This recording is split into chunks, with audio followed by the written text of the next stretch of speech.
Hi, my name is Rachel and I'm from Lollipop Cake Supplies, and today I'm going to show you how to use our bake at home kits to make a bluey cake.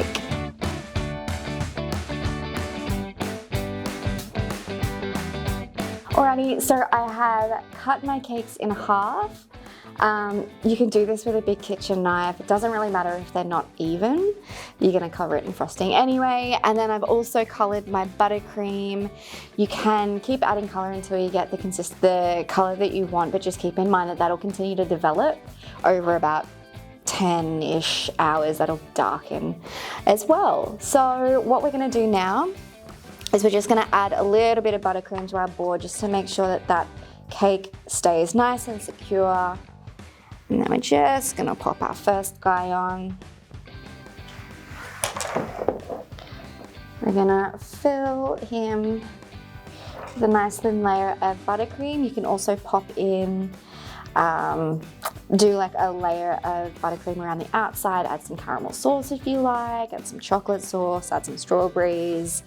Whatever you feel like you need or want or would make you happy, you do that. So we're going to add the next guy on, and then we're just going to continue to do that until we have our stacked cake. Alrighty, so I've stacked my cake now. What we're now going to do is with the spatula, I should have mentioned you can actually do this with a bread knife as well. That works really well.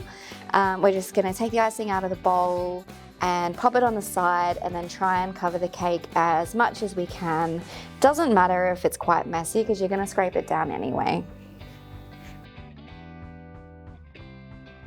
Alright, what I'm now going to do is I'm just going to smooth my top a little bit. Doesn't matter if it's perfect because we're going to cover it with a chocolate drip anyway. And then you're going to take your scraper or icing smoothing device, whatever that may be. You're going to rest it on the board and just gently scrape it around the sides of your cake. Just to get those beautiful, clean sides.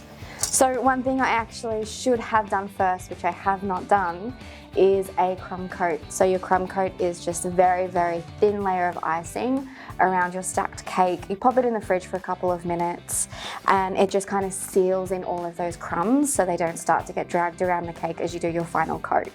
As you can see here, I have a couple of crumbs everywhere, but I'm just going to embrace it. It is what it is and it adds to the character of the cake. So what we're now going to do is just sharpen our edges a little bit so the chocolate drip can cascade off the side. So you're just going to get down almost at the level of the cake, and using your scraper or knife or tool, you just kind of bring it in a little bit and up. Alright, so now I'm just going to pop this in the fridge. I just want to set that icing a little bit before I put the chocolate on. You can probably give it about 10 minutes and then it should be good to go. Okay, so the cake has come out of the fridge. It was only in there 10 minutes. It's nothing extraordinary, but it's just enough to give it that little bit of a crust that we want to be able to do all the other stuff on it.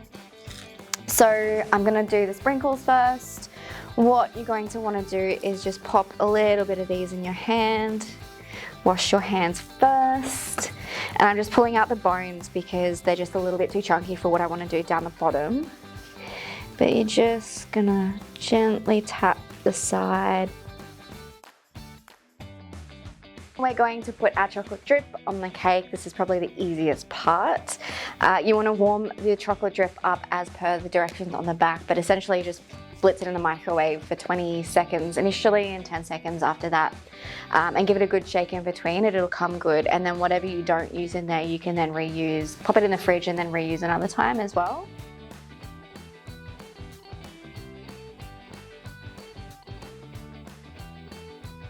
Your piping tip in your bag, fill it up with the remainder icing. I actually do have some icing left in the tub as well. I didn't think I needed it, but it is there if I do. So you're just going to do little roundabout circles. Okay, so I've finished my piping. I'm just gonna put some sprinkles on the top.